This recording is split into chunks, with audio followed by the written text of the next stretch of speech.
In 2025, private credit default rates hit 9.2%, a record high.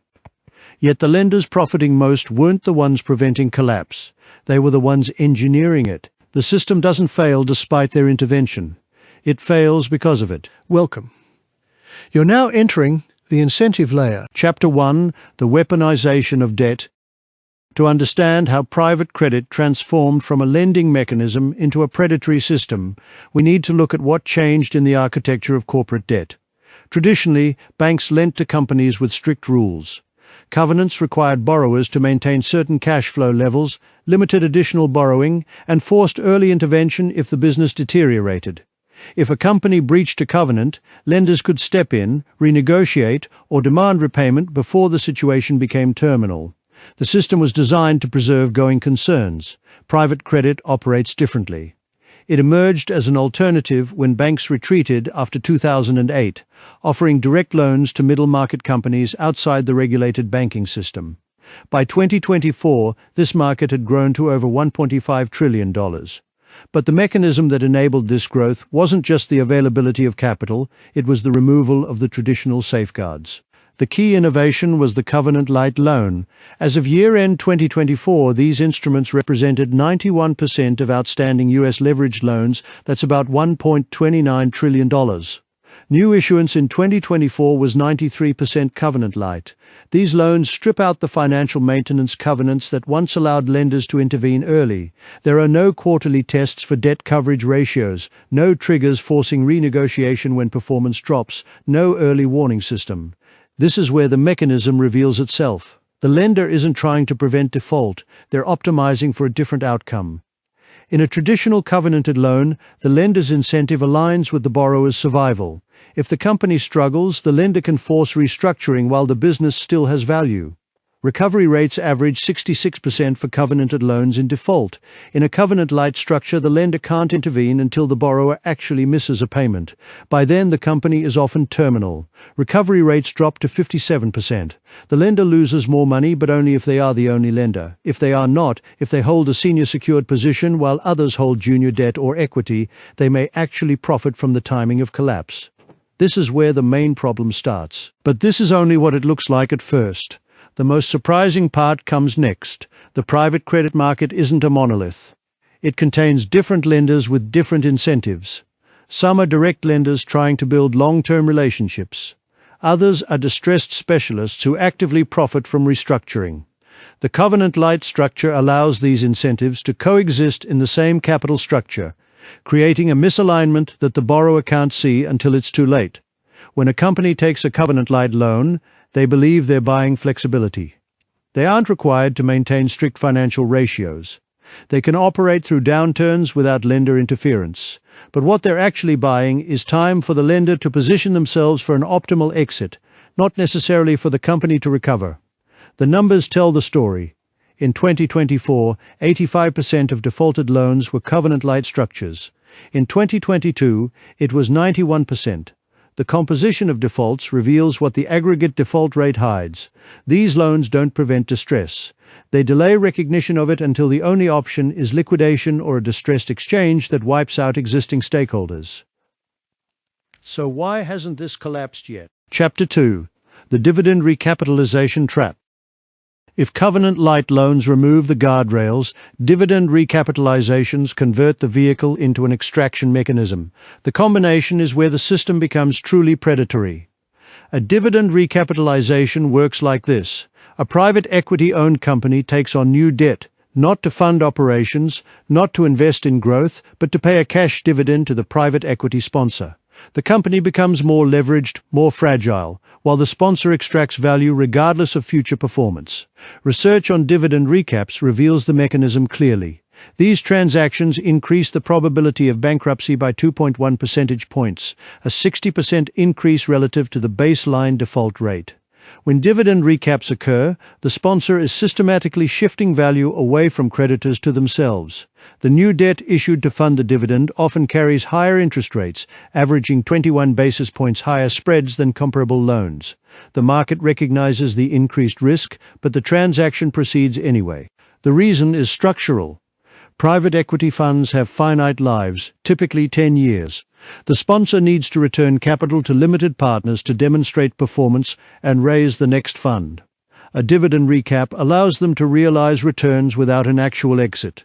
They can show a cash-on-cash return while retaining ownership, effectively monetizing the company's debt capacity as if it were equity appreciation.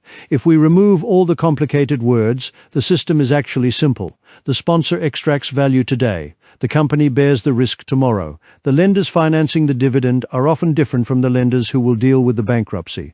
The covenant-lite structure ensures no one can stop the transaction until the damage is done. The 2024-2025 period saw this mechanism operate at scale. Private credit default rates climbed from 1.9% in 2024 to 5.8% by early 2026.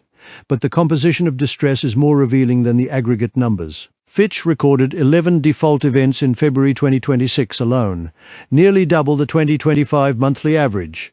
7 involved payment-in-kind interest, where borrowers defer cash payments by adding debt to principal. 3 involved distressed maturity extensions.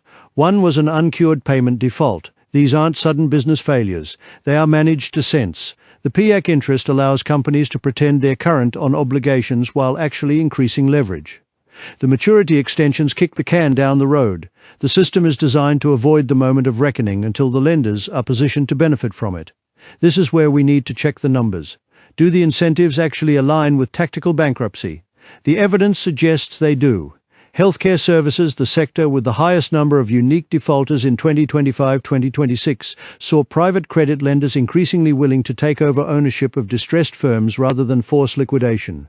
This is the loan-to-own strategy. Lend at high rates, ensure the company can't survive, then convert debt to equity in bankruptcy and own the asset for cents on the dollar. The bankruptcy process becomes a transfer mechanism rather than a resolution tool. Pre-existing creditors lose out because the new senior secured lenders who financed the dividend recap are paid first.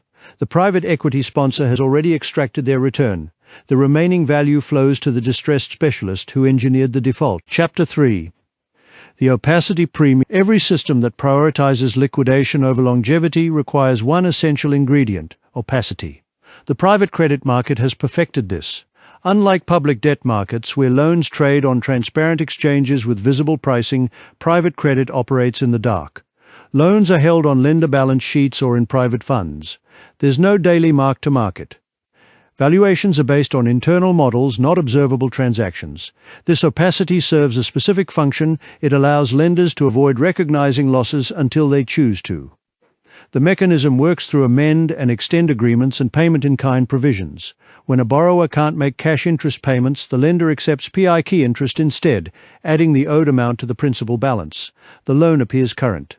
No default is recorded. The lender continues to collect management fees on the full amount. The borrower survives on paper while actually becoming more insolvent. This is where the main problem becomes systemic. By early 2026, 60% of private credit defaults involved PI interest or interest payment deferrals. Another 27% involved distressed maturity extensions. Only 6% were actual uncured payment defaults. The market isn't avoiding bankruptcy, it's disguising it. The incentive is clear. Private credit funds charge management fees based on assets under management. If they mark down a loan, their fees drop. If they extend maturity and accept PIA, they maintain the fee base. The fund appears healthy. Investors continue to commit capital. The cycle continues. But this creates a zombie firm problem. Companies that should fail are kept alive through accounting maneuvers. They consume resources, employees, suppliers, market share that could go to viable competitors. The economy becomes less efficient. The eventual correction becomes more severe because the losses have been hidden and concentrated. Yale Law School research identifies this explicitly. Private credit lenders sometimes have both the incentive and the ability to avoid taking or marking losses, instead forbearing indefinitely in the hope that conditions improve. The risk isn't just individual firm failure. It's a market-wide distortion where distress is delayed until it becomes systemic. The 2025 data validates this concern. Fitch's private credit default rate for the trailing 12 months through January 26 hit 5.8%, the highest since the index began in August 2024. The model implied credit opinion default rate rose to 4.7%. The privately monitored rating default rate hit 9.4%. The gap between these measures suggests that actual distress is higher than even the elevated reported numbers. In simple terms, this is what's really happening. The private credit system generates returns not by funding sustainable growth, but by extracting value through fees, dividends, and controlled collapses. The opacity of the market allows this to continue long after the economics have stopped working. Chapter 4. The Reckoning Paths. Systems that incentivize tactical bankruptcy eventually face a reckoning. The question isn't whether private credit will have a correction, but what form it will take. There are three plausible paths. The first is a wave of forced liquidations. As the maturity wall peaks in 2025 to 2026, companies that extended debt during the low-rate period must refinance at higher rates. If they can't, the covenant-lite structure means no one can force a workout until default occurs. The resulting bankruptcies could overwhelm distressed debt capacity, driving recovery rates below even the current 57% average for covenant-lite loans. This would reveal the true cost of the opacity premium. The second is regulatory intervention. The Federal Reserve and Financial Stability Oversight Council have already flagged private credit risks in their 2024 and 2025 reports. If default rates continue climbing, Fitch's 9.2% record in 2025 already suggests stress. Regulators may impose transparency requirements, mandatory mark-to-market, or restrictions on dividend recaps. This would force recognition of losses that are currently hidden, potentially triggering the very collapse it seeks to prevent. The third, and perhaps most likely, is a slow-burn restructuring, where the private credit market absorbs the losses through fee compression and fund liquidations, while the underlying companies are sold off to strategic buyers or taken public in weakened condition. The lenders who engineered tactical bankruptcies will have already extracted their returns. The losses will fall on the limited partners who provided the capital, pension funds, endowments, insurance companies who believed they were investing in private credit as an asset class rather than funding an extraction mechanism. None of these outcomes is inevitable. But the structural weaknesses are baked in. We've built a system where lenders can't intervene before default, where accounting is divorced from cash reality, where recovery rates are materially lower than historical norms, and where leverage mirrors the peaks of 2007. The private credit market isn't a bubble waiting to burst. It's a loaded spring under tension. The energy stored in unserviced debt, unenforced covenants, and unwindable structures will eventually be released.